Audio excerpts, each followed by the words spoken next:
Good afternoon, everyone.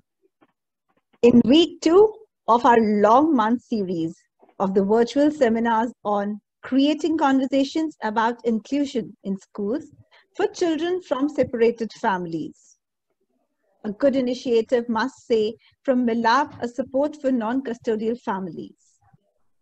It's an honor and privilege to be here talking about children who suffer the most. Today, when we talk about can schools be second family for children from separated families, I must tell you, when parents no longer love each other and decide to part their ways, it is the child's world that is shaken completely. The level of the upset the child feels can vary depending on how their parents separated, the age of the child, how much they understand, and the support they get from the parents, families, and friends. Emotional and behavioral problems in children are more common when their parents are fighting or separating. So the cause remains the same. You see, fighting as well as separating. They may turn and knock some other gate. Which is that gate that should be knocked? Is it some relative? Is it a friend? Or is it a school that we called it as a second home? Where should they go? Who can play the role of being a second family to the child who belongs to a separated family? Today, I have with me on my panel people who are going to tell about, our experts, who are going to tell us about, can actually schools be the second family of such children?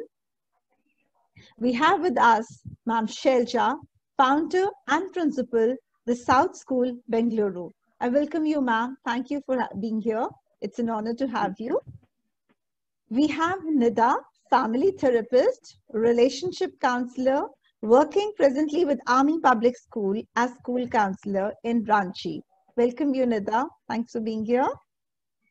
We have with us Charanpreet Kaur, senior psychologist and special educator, Mondrian House, Dehradun. Thank you all for being here today, and I hope that it's going to be an enlightening session and definitely going to change the path and the ways how actually people think about the children from the separated families and how a school should be working for them. And as for me, today's moderator, I am Swaleen Kaur, youth personality development coach and an educator. So today we'll be driving you all through down the lanes of how actually a school helps not only a child who comes from a hale and hearty family, but a family that is facing problems and at its own ends. So, Ma'am Shelja, as you are running a school, I would definitely like to ask you that what kind of integrated school policy must be adopted for the concern of the welfare of children that come from the separated families? Yes. The first and foremost is the school is definitely the second home, because the child would be spending more time in the school and equally sharing some home also. So that's why, the school is going to be definitely the second home of the child. And first of all, when they come for the admission, so, we need to really understand what is the parents looking for. The way they approach, only you can make out that both the parents are walking in or only one parent is coming, and what is that they require, what is that they are expecting from the school. So you need to understand thoroughly. And also we need to understand the child from where he is coming, what is the situation. So the first and foremost would be to have a thorough dialogue with the parent and what is their expectation. So that is the beginning of the inclusive education we have to look for. I think that absolutely says it all, that a perfect communication, not hiding any of the true and aspects and the facts from the school, it may definitely help. Of course, that's a wonderful enlightening. Yeah.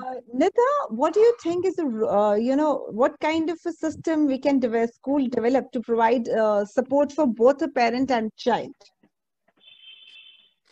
Okay, hi.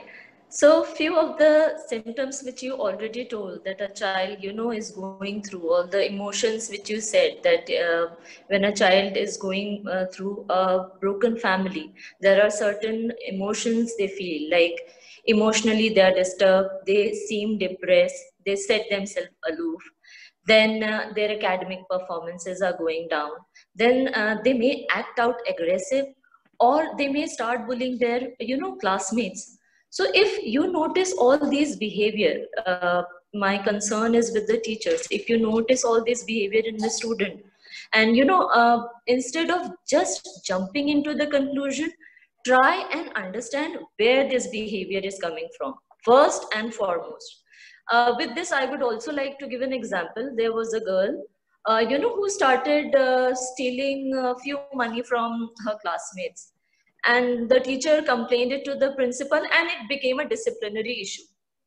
The girl was good in studies, belongs to a good family. Everything was perfect if you see, if you see the checklist. So later when she came to me and we started talking, I realized that her parents was going through separation. And just to gain that attention, she started doing these things कि शायद मैं ये सब करूँगी तो मुझे दूसरों की attention मिलेगी या school से attention मिलेगी, and my parents will be called, and they will worry for me and they might unite together. So that's how the things happen. We talk to the parents and other things. Now, coming back to school, first and foremost with the teachers, I know they're burdened with a lot of work, but you need to calm down. Take a deep breath when a student you think is not behaving appropriately. And like I said, instead of jumping into the conclusion, just try and talk to the student. Sometimes, half of our problems are solved if we are heard. ये तो बड़ों के साथ भी है. अगर हमारी कोई तकलीफ सुन लेता है, so we feel heard and half of our problems are solved.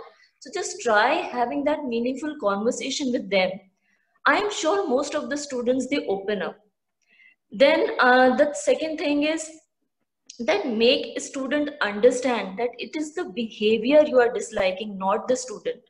With adolescent, they get this feeling that this particular teacher does not like me. When they come to me, they say this particular teacher does not like me, I don't like her.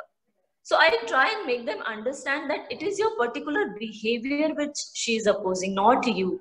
If you change your behavior, she might like you, she might understand you better. So these are, I think, just the simple things which if we inculcate, in school with the teachers, in fact, with the counselor, so it will definitely beneficial. It will be definitely beneficial for the students. Absolutely, Nida. In fact, carrying the same question, because Charanpreet, you are a senior psychologist and a special educator at the school, I would definitely like to ask you about the role of the teachers in this. And how can teachers be sensitized about the mental and emotional state of children coming from the separated families? How much is the school liable to, sensitize its teachers, and how can they do so? So like Nida has already answered half of the question. I definitely agree to her that, the teachers definitely need to understand what is the emotional turmoil of the child is going through. Because the teachers are burdened, they think that, the child is doing this intentionally, or they are, going against us, or they want to, show a different kind of a behavior. But the teachers need to understand that every behavior has an antecedent. There is a reason why a child is behaving in that particular manner. So we need to, analyze the situation. We need to see that situations where that particular behavior is happening. If it's happening every day at the same time, at same particulars, I'll just like to share this example. During the lunchtime in our school, there's one girl in nursery. She's too young to speak anything, but her behavior was like, defined behavior. So every time at the lunch, the teacher used to ask, "Aaj mama ne kya diya hai? Aaj mama ne kya diya?" She came from a separated family and she was staying with her father. So wo mama ka naam sunte hi, she had that aversion from the tiffin. She stopped eating that lunch, because kabhi wo father wali cheez aati hi nahi. और ऐसे सिर्फ lunch में नहीं, बहुत सारी जगह पे ऐसा होता है कि we have that particular role that this is done by mama, this is done by papa. So the teachers need to actually make it unbiased kind of a thing. They have to use both the terms together, and plus policy that we use is that we actually create a logbook for the kid. So this logbook actually that's with the class teacher, and the class teacher is writing every defined behavior a child is showing, what time he is showing, what is the similar pattern. For example, is it happening during the dispersal when someone is living with his mother or her mother, and वो बच्चे को mother लेने आती है, बाकी बच्चों को father लेने आते हैं, वहां पर बिहेवियर इश्यूज आते हैं, you know. So we need to identify those precursors. And as a school I think emotional wellbeing academic सब कर लेते हैं. जब तक मेंटली बच्चा हेल्दी नहीं होगा, जब तक उसकी you know capability, emotional stability नहीं होगी, till that time a child won't be able to cope up with anything, because उसको उसका स्ट्रेस उसके लिए सबसे बड़ा है. This happens with us also. When we are stressed, हमारे को सिर्फ प्रॉब्लम बड़ी लगती है. We are not able to focus on any other thing. So as a school, as a teacher, I think, you know, they need to talk to the child more. If they're seeing that this particular child is stressed, they need to give some extra time. And if they feel that this is beyond their approach, they need to visit the counselor, school counselor. They need to discuss it with them. And the counselor, on the other hand, you know, it's not like the teacher has given the case to counselor and only the counselor is looking about it.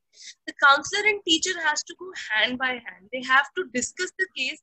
School में, class में क्या amendment करनी है, school settings में क्या amendment करनी है, parents को बुला के कब डिस्कशन करना है. The discussion with the counseling with the parents is not just with the counselor.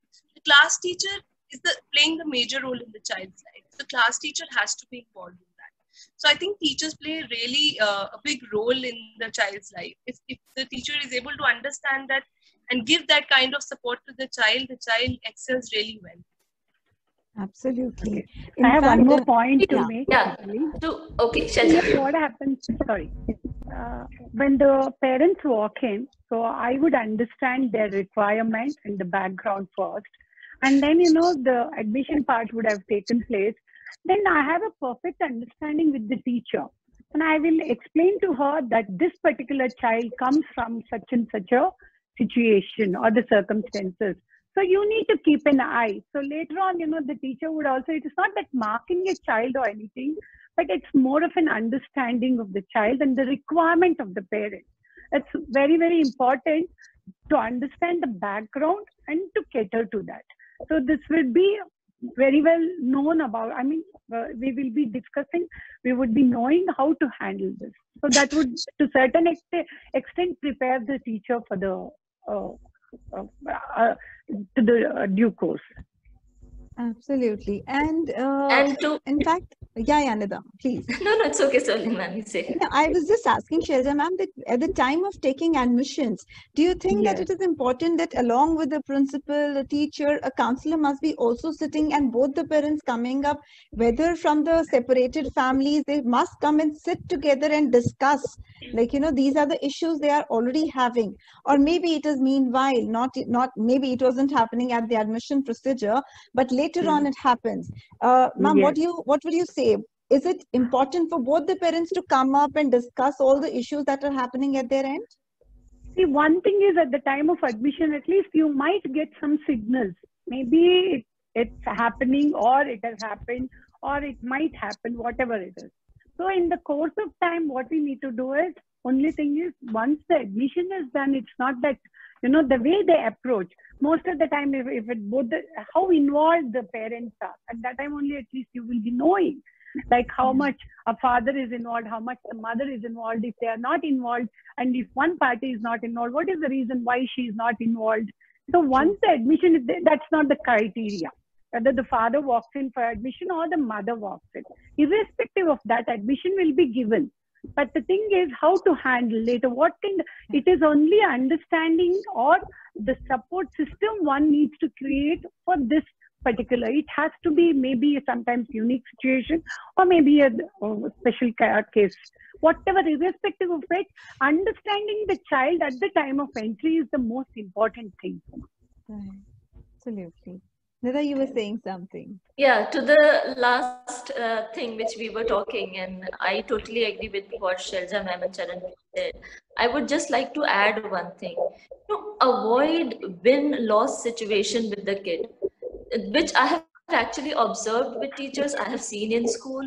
They, you know, resort to punishment. So instead of directly going to that, if you focus more on the problem solving behavior, मेरे को लगता है that will be more beneficial for the kid, and as well as it will be beneficial for the teacher also.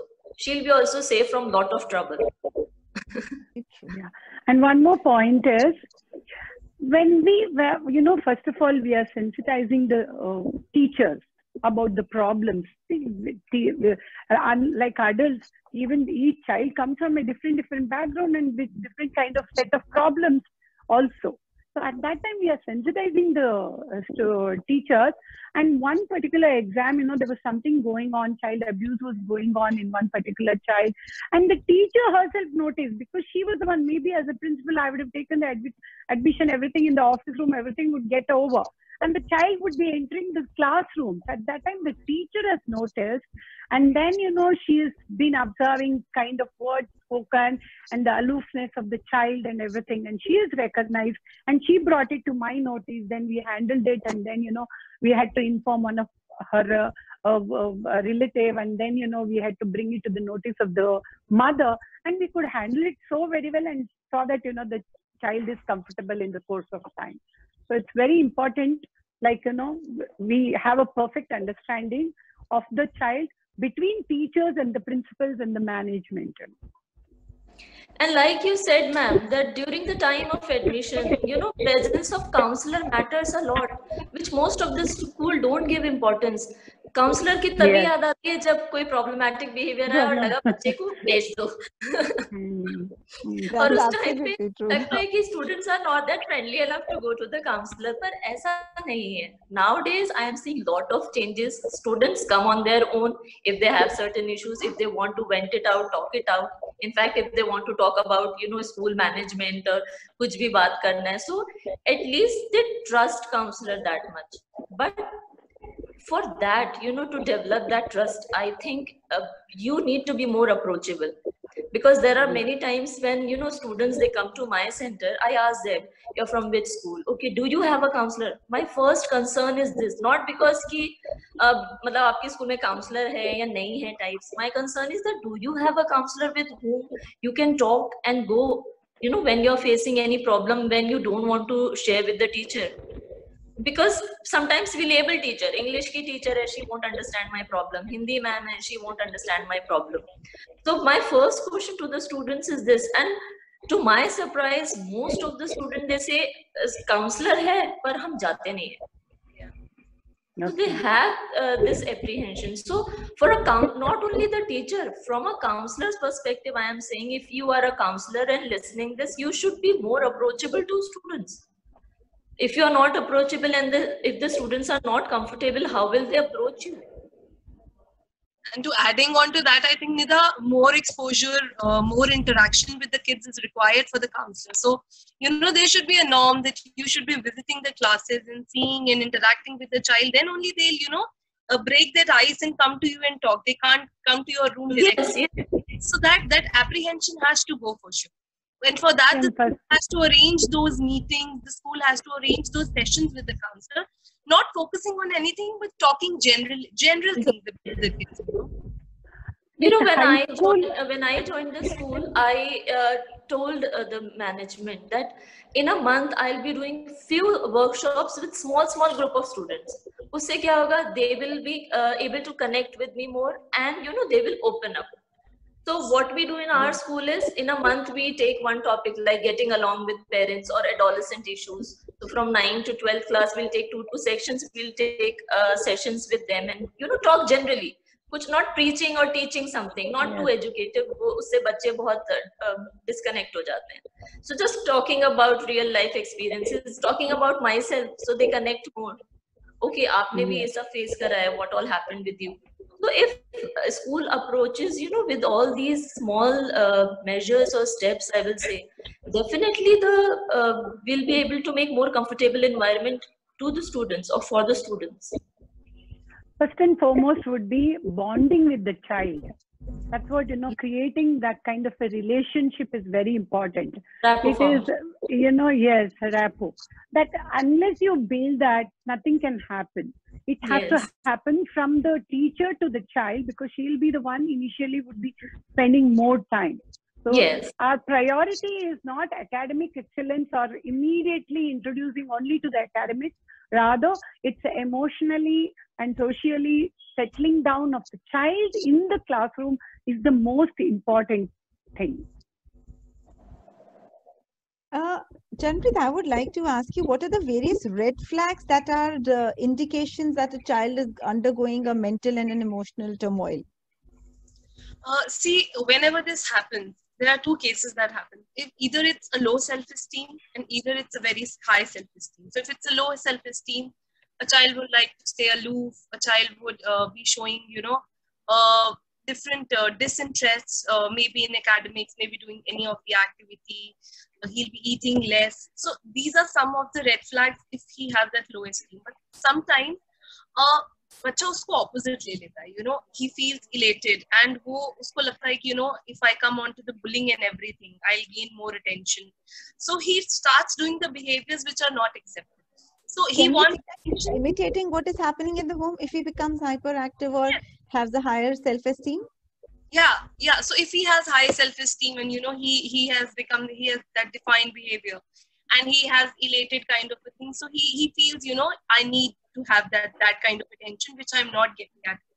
So he doesn't understand, the child doesn't understand is it a good attention or it's a bad attention. So they get ahead with the bad attention.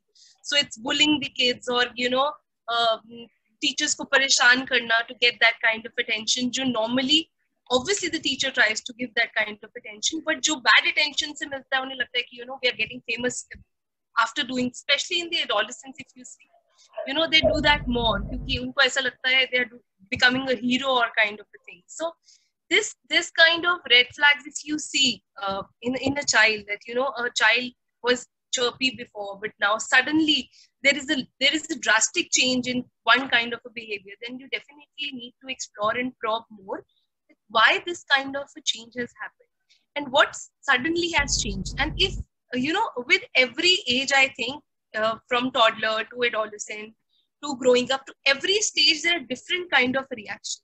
Because I think जब छोटी age में होते हैं, they don't understand that Yes. that's every kind of a thing. उन्हें इतना समझ में नहीं आता. Of course, they do miss it, but they are not verbal about those things. But as soon they start growing, there are different kind of behaviors that start coming. So we need to check on those things that, a child is not getting social with other kids. He's not interacting much. He wants to stay aloof. He's avoiding a particular kind of activities. He's not comfortable. He's not interacting with the teacher, which is the foremost important thing. Every child needs to interact with the teacher. But if you feel that kind of, resistance is there, definitely we need to probe in for that behavior.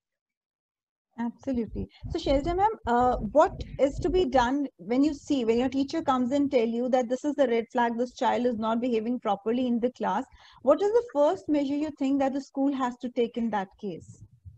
We try to talk to the child, whoever is very close, with whom the child is opening up. It is not the counselor or anybody. It is maybe one particular teacher. The child is very comfortable. So we will allow the child to speak, and I'll encourage the teacher to spend little more time. She'll come and then inform me, and then I will also encourage. And then we have sensitized our teachers, and they are also upcoming, and then they are ready to help the children. Anytime they are the ones who will notice, and then they will take up the matter, and they'll start talking to them, spending more time, and then because going to a counselor straight away would make them maybe the other children will notice, or they will be really maybe apprehensive about going and talking to a counselor. But first, it is going to be the class teacher who is going to handle, who is spending, with whom the child is very comfortable. And we try to get all the information what is going on from the child. Then next step would be to call the parents and then, asking, see, these are the issues we are facing in the school with your child. Can we help you? It is not that we are not trying to interfere in your life or anything like that. What sort of support system you are expecting? What exactly would you like to share with us? So these are the things we try to understand, and then according to their guidance, because unlike whatever relationship matters and all that, we cannot interfere, and our interest is only to protect the child. So how far we can go, So that much care we are going to extend it. Thank you so much, Nida. Taking it further, now when we are talking about schools, we're talking about the management, the principal, the teacher, the counselor. One thing that I see is an important aspect is the peer group. We Yes. have to protect the child from, the harsh peer group that they have to suffer, and especially I think at the adolescence age. So how Yes. do you think that we can, protect the child from their own peers?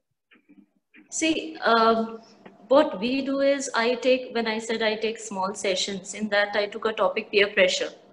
So I tried educating children about what is peer pressure and how it can be direct, indirect, and what are the different ways how we can deal with it. See, in adolescence, peer matters a lot, and they give importance to the people of their own age group. What opinion they keep, and how they treat them, it directly affects them. So if sometimes the peer pressure is also a support, they are also very supportive to the child.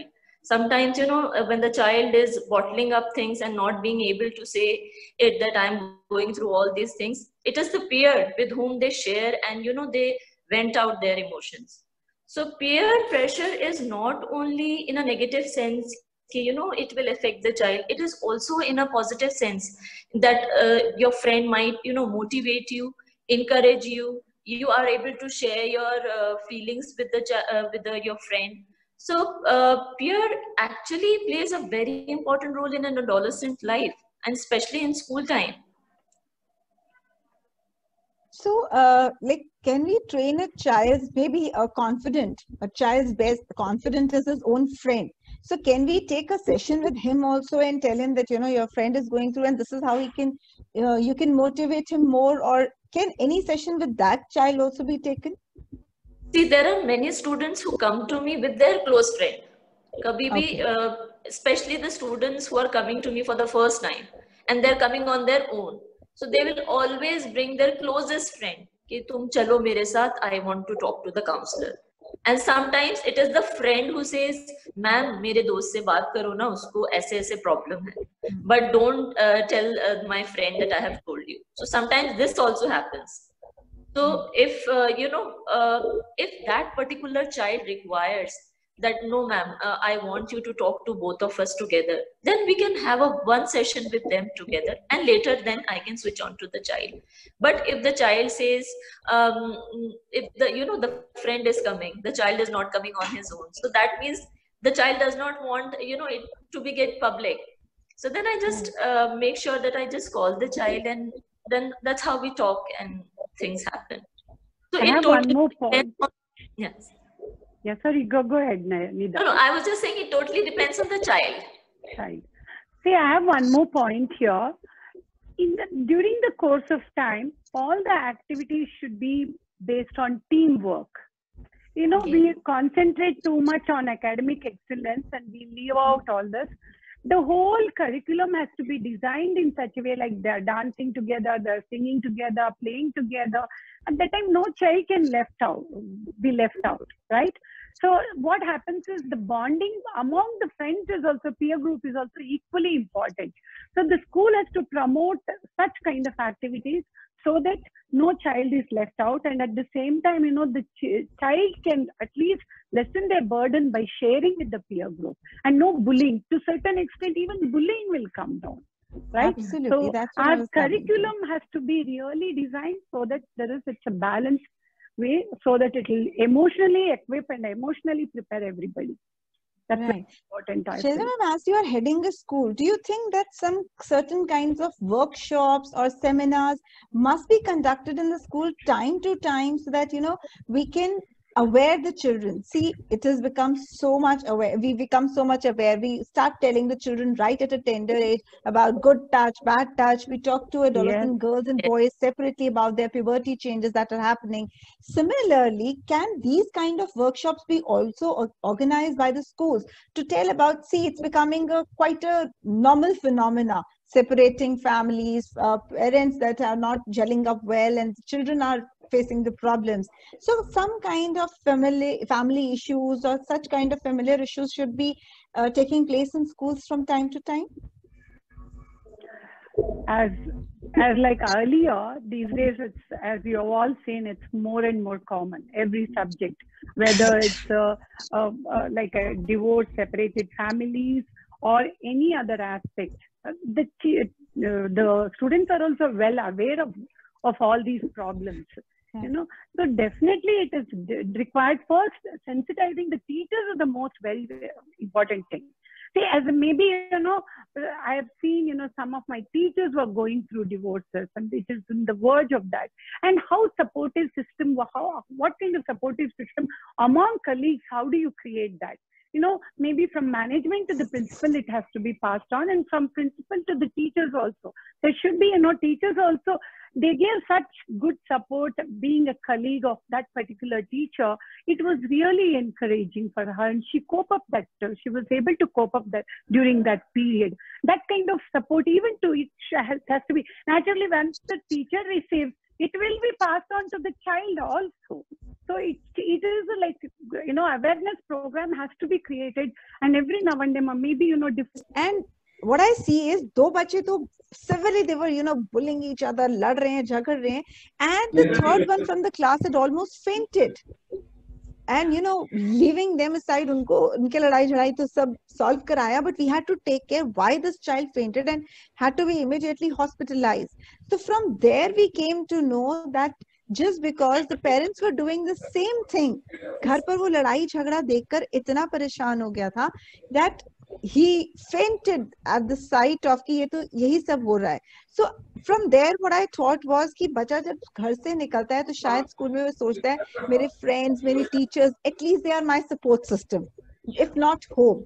So what do you think, what do we as teachers, or, you know, what do as a school, what we need to do to take care not only of their academic skills but also their emotional well-being? What are the steps, Nida, I should ask you, what are the steps that we should take as to take care of their emotional well-being as well? See, first of all, I would just like to add what Charan was talking about when two parents are fighting in front of the child and the child is absorbing everything. And there are students who have come to me and said, ki, you know, my parents are fighting because of me. And they absorb this thing कि उनका जो separation हो रहा है वो मेरी वजह से हो रहा है.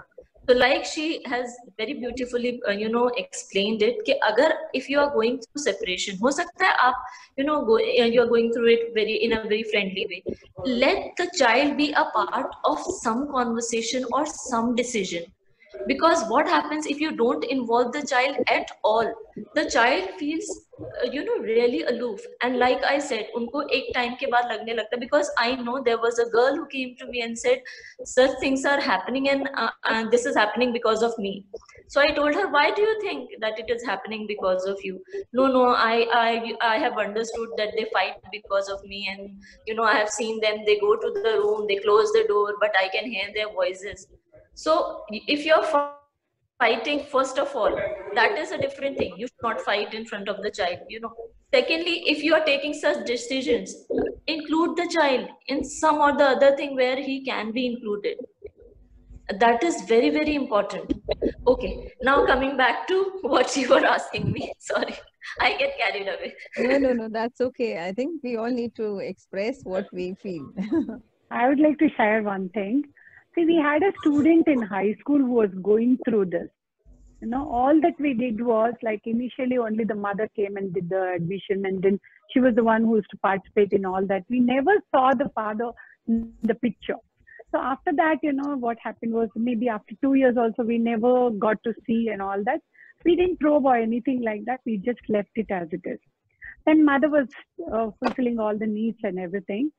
But later on, after 2 years, she came and shared that, you know, this is what is going on. And the child had to go to the court and then, you know, give a verdict. I mean, had to attend that. It was a very, this one. Then, you know, all that we did was, we used to make him every day. We used to sit with him and we used to talk to him. What's going on, how he is. And he was very friendly. That we started building up that bond with him, you know, as we came to know. And then we started talking to him. That put him in a lot of comfortable zone, you know. So every time he went through all that, and then he was really able to, then it had affected his academic performance also. We used to say it's all right, like, it doesn't matter, but this is what it is. And, we also used to give a lot of examples and say, these are the things which is normal and natural. You don't have to worry. So we used to give him all the kind of emotional support. Then, ultimately it was decided. Then now the child is really doing very well in academics. It's very good. Just come back to adding on to that, Shailja ma'am, since you were sensitive enough, to absorb that thing, but I have seen teachers who don't let the students speak also. So, sometimes they don't give them that chance also to express, ma'am, mere ko bolne to do. And that is what it is. During the course, as I said, the academic, this one, the classrooms, the classroom management, how are you doing? If you're not listening to the child, if you're not communicating with the child, then where is that? Every voice should be heard. During maybe, one particular subject, maybe in social studies or English or any other languages, when you're teaching, at the time, the students also can relate to the topic very well, right? So when you're not encouraging that communication, do you think the child will walk into the counselor's room and then talk to you? It is not possible. So you need to build up from the beginning, the bonding and the friendship and the free expression, the communication between everyone, as I said, from the principal to the coordinator to the teachers to the students. It's a full circle. So I think the whole hierarchy is to be involved. Yes, everybody needs to maintain that. It's very important. I would also like to ask one thing. Sorry. Shailja ma'am. Like if we have a period of 45 minutes and I think if we give the last 5 minutes just, for a conversation with the teacher, do you think the connect more? Just the 5 minutes. We often do that in the classrooms. We do that. Okay. We do that. It's very important, keep the classrooms numberless. That's the most key word here. Okay. You cannot have 60, 70 in one classroom. And then, you can hear everybody. Absolutely. Shailja ma'am, coming back to one point, sorry, that was coming in my mind. That do you think that somewhere where you think that the parents are not coping up with us, or they are not actually contributing to the way we want? Because sometimes, the bitterness is so harsh that maybe when a parent comes to the office, a mother will never agree to what father is saying, and they might have a argument in front of us, and that has happened. So what do you think? How does the school have to tackle it? Can we be a little, not harsh, of course, on our words, but be a little strict and disciplinarian on that time, that if you are not listening to us, so we can take an action? Of course, the action is not legal, but of course, to tell them that, we can be a little stricter with you. Is that possible for us to do that? Yeah, definitely. See, first of all, you need to, make the parent understand that you are also part of your upbringing of the child, your contributor. You are like almost a family member. So you keep their interest. It is their interest. You create that kind of trust. Okay. And I always call them up and then I talk to them. I say what best you can do. And I'll also, explain my part of it. I say, even I have gone through this. Okay. So how best you can sort it out. We always say that, we have gone through, everything, whatever they say, that how best in the interest of your child. So what you can do. It's one of the most important, because when you're doing it, you're not only tackling one part of the aspect, you're going to tackle, you show you're genuinely interested in the child, interested in the family's well-being. So when you make that very clear, I think they will also come forward, take your suggestion. And sometimes if it is so bad, then I'll say, why don't you seek some help? So I also suggest, then they'll also come back. Can you give me the list of addresses? Then I said, okay, I'll try. Whoever I come across, definitely I'll pass it on. But in the meantime, you can work on this. Yes, it does happen. Sometimes, both the parents have started fighting only. At that time, I'll be a mediator. I'll say that, okay, these are the things even we have gone through. It's not a big thing. The only thing is, let us see how we can work, right? All of us put together, join together, how best we can work. That kind of support has to be given by the school. Absolutely. So how do you sensitize your teachers? Because as I said, there are some parents who are hard nut to crack. Then, sometimes it happens that they have a tussle with your teacher, or, they really come up with complaints that, your teacher is not taking pains or taking care. So how do you handle such kind of parents? See, first of all, good teachers are good mothers, right? Okay. So that motherly affection is always there. And then the bonding with the children, they'll have to, whether it's their own children or, unless the teacher is not treating her students as their own teacher, because then only that bonding comes, right? So that has to be extended. Then it is possible. And most of the time, the teacher cannot have only one quality of truly, being an expertise in particular subject. She needs to be a dancer. She needs to be a singer. She needs to be really a good communicator. And she also needs to be a friend, right? So in every respect, the teacher has to be sensitized. Absolutely. To this, I will just add that, just tell the teacher, take deep breath when such things are happening, and calm yourself. Do not just retaliate. And set your tone positive, because I have seen if your tone is positive and the other person is shouting, gradually their tone goes down. So these are the two primary things with the teacher do if she's facing such with the parent. So I think, a school can also follow that protocol like our school does. It's like timely. We have schedules of counseling for the group and went out, and if they want some kind of relaxation kind of a thing, we have workshops for the simply not having a workshop in anything that is teaching anything. It's just the relaxation techniques we follow with them. So timely, teachers also need that kind of a break. If they are not stressed, they're definitely going to be really good teachers, and that communication and that friend and affection is going to come for sure if they are relaxed. So, understanding that they have to leave their stress baggage out when they enter the school. So, that's the positive quote that's written over, leave your baggage out of the school. So something positive kind of a thing, that actually encourages and reinforces the teacher, because everyone is stressed these days. But still, you need to relax yourself. You need to calm down before entering the class, because if you are stressed, that kind of frustration is coming out for the children also. So beforehand, and if you feel that, that kind of scheduling is required for some teacher if she's going through some emotional turmoil, that model has to be formed, that the teacher is coming to the counselor, or it's a support group kind of a thing between the teachers, that they're talking and they're relaxing. So this actually absolutely. So I think if I say the takeaway today must be that better communication gives better results, isn't That's it? it. So that's how we say. And one other thing is, my takeaway would be reduce the number of students in the ratio. That is, student to teacher ratio has to reduce. That's one of the most important things, And academically, anyway, it is not in our hand, like reducing the syllabus would also help the teacher to look into the emotional well-being of the child, right? Because you will not be able to do too many things. Concentrate on the academic excellence also at the same time, emotional well-being, it is too much, and that to number. Once the number is left, then the teacher can do much more than what she is capable of. Do you think that extracurricular activities can make such children come out of their zones? I think because, as we say, physical activities, sports, and speaking, that really helps them to convert, like forget for some time, the pains that they are going through.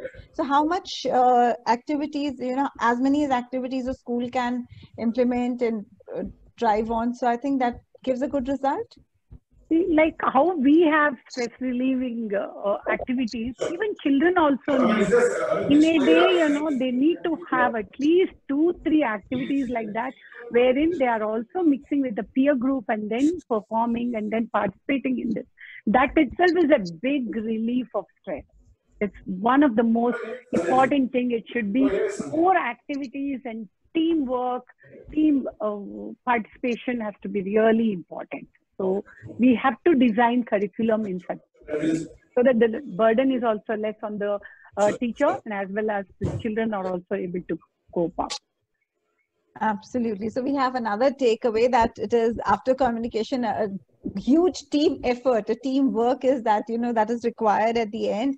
Maybe it is from the parent, the teachers, the management, the principal, so counselors, everybody has to work hand in hand, as Charanpreet said earlier also. Everybody has to go hand in hand to make that child come out of his, succumbing zone, and he's all that, set to face the realities and difficulties. Maybe because there are some parents who are in the process of separation, so that process is really painful.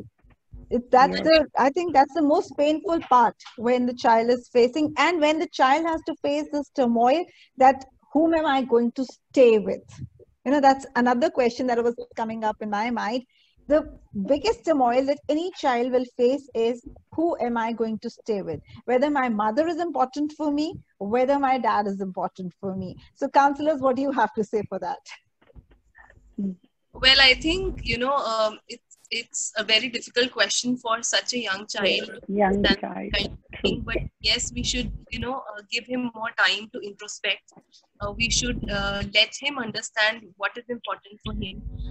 And definitely there's one request from, from this session, I would like to say, I always see that, parents are talking negative about each other. Please understand, if you're not staying together, please don't talk at least negative about themselves. If you're separated also, still the child has that feeling that my father is there for me any ways I want, anytime I want for. So that if you're actually talking always negative about the father, the child feels that, I cannot talk to my father anymore. Or if you're strict about that, I cannot go to my mother anymore. So because it's a human tendency, जब हम किसी चीज के लिए मना कर देते हैं ना, our heart longs for that, that we want this. और जब आप एक fix वो कर देते हो कि you cannot do this, then the child will always feel that pain. अगर आप उसको बहुत cordially रखोगे, आप कुछ dates plan करोगे with when, of course, if the mother doesn't want to, but you can send the child with the father. Play dates हो सकती हैं, बाहर जाके, they can interact with the father, so that turmoil is not there. So the parents need to understand कि आपस का जो भी conflict है, उसकी वजह से if they're talking, I'll just share a small example with you here. There was a child, it's very recent case that happened. This child was like, the mother and father were getting separated. And the mother approached us that, I want to take my child to the psychiatrist, please refer me a psychiatrist. So we were actually seeing that, he was making images, the child is sitting alone and he's hiding somewhere and everything. So I just had a word with him. He said, I'm really afraid of my father. And he was kind of a paranoia about that. And when we talked to the mother, we realized that she has got that psychotic symptoms. She was into the schizophrenia kind of a thing, and she was paranoid that my husband would take away my child. And she was passing the same thing on to the child. Jabki the child was absolutely normal, the mother had the issues. So we need to realize, then we actually offered her help. We, psychoeducated her that you need to see a psychiatrist. And then, the child, we called the father also separately, had a word with the father. Then we called the child and had a word with child and father both. Then the child realized that my father is not that kind of image that has been formed, He went out for the date, of course, with the permission of the mother. Then he slightly, he was little better. He was becoming little better. Mother ने थोड़ा help लिया, psychologist and psychiatrist से. She was becoming better. So I think emotional well-being हर एक का बहुत important है. हम ये कहें कि स्कूल में हम एक बच्चे को काउंसिल करके घर भेज देंगे. But if the child is facing the same, हमने अपनी तरफ से, we have done all the efforts as a counselor, as a teacher, as a school. But similarly, कहीं ना कहीं अगर mother affected है, तो वहां जाके घर पे भी he is going to face the same thing again. So जितना आपने किया होगा, आपका effort वहीं पे खत्म हो जाएगा. So I think, understanding the emotional well-being of both the parents is also very important here. And we need to talk to the parents like frequently. They need to come, they need to talk, they need to discuss whatever they are facing. So the parents need to understand कि एक दूसरे के लिए assumptions नहीं बनाओ बच्चे के मन में. That actually affects the child a lot. Absolutely. So, Shelja ma'am, is it okay? I mean, if the child is in mother's custody and if the father comes and asks you that he wants to see the child, so like in that case, how do you handle the case? See, most of the time that would have been sorted out. Okay, that kind of situation we have not come across. You know, the child would be that, you know, that is a legal, to certain extent it's a legal aspect, and nobody can come and then disturb them in the school also, right? Maybe they would drop them, or maybe it will happen outside the school, but they cannot walk in and then during the class hours they cannot say that I would like to meet the child. So far, you know, such kind of things doesn't happen. But if at all, if there is anything, then, you know, we talk to them and we know we'll see what best can be done in that. Both, because for a child, both are important. It's not only the mother, it's not only the father. And you ask a child, whom do you want? Maybe we are putting him in a very difficult situation. So, you know, that would be very hard on him. So rather, we will ask the parents to sit and then sort out and communicate between them. And this is how it is going to affect the child. And then come to your term and then give us the instructions, clear-cut instructions, what has to be done. Then, you know, we call both of them and then say that what has to be done. See, you come and then ask me, so what should we do? So it's better to those kind of things, you know, we cannot take much of action. So it has to be sorted out from the parents' end. Right. Wonderful. I think we had a wonderful session. There are so many inputs, I think. And, you know, as I said, that there are so many takeaways today. We definitely have to work as a teamwork for this child who's actually suffering at the end. And, you know, we have to take him out of the paranoia that he's actually facing, the turmoil that he's already going to, saving him from the depressions that he will be facing if not tackled properly. Of course, I agree with Shelja ma'am. Problem solving therapy is definitely the key aspect to it, and making our teachers also sensitized about how to take care of such children. Of course, it was a lovely point that we all took up, that teachers and counselors have to go hand in hand, and there should be more interactions between a counselor rather than giving just an office to a counselor and telling her that anybody in need would come to you. It is the approach that we should follow, that a school has to give some classes to the counselors so that they can go an off and on basis and tell the children that we are there for you, so that they can form that rapport of going to the counselors and teachers. And of course, as relaxation techniques is talked about, is a wonderful way that we can, you know, handle both the teacher and the student.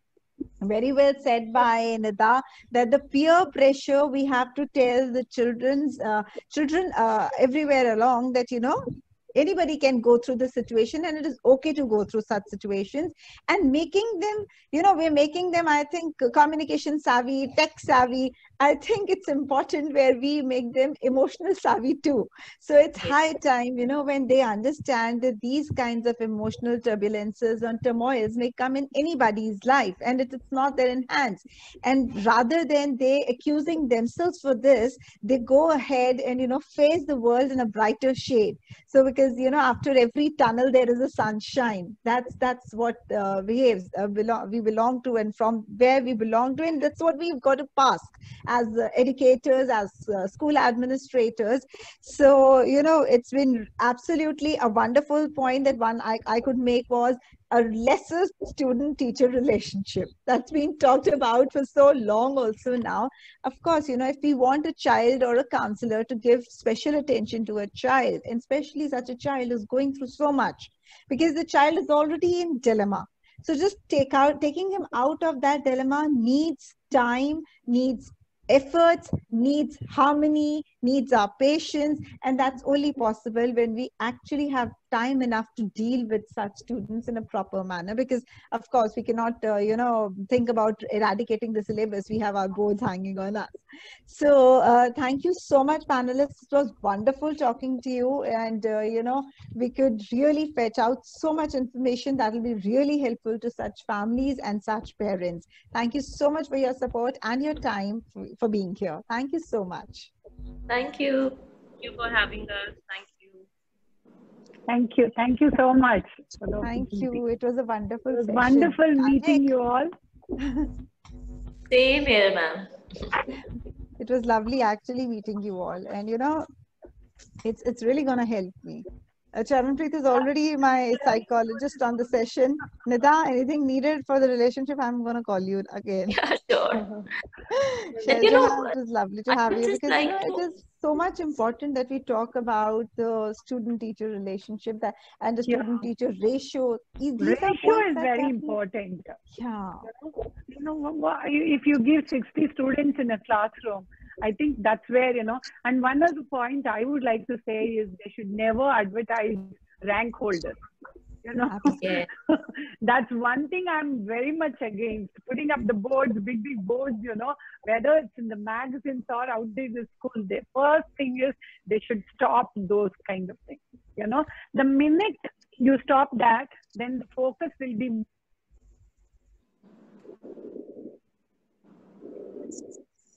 measure has to be all of them, you know, one after the other. They come up with all big advertisements, you know. That's horrible. I think, what about the children? That's where, you know, we are neglecting Absolutely. the emotional We can't be requirements. discriminating. We can't be discriminating. It's not that only a 98% older is one who can achieve in life. I've seen many 60%ers and 70%ers doing better than the 90% olders. So it's okay.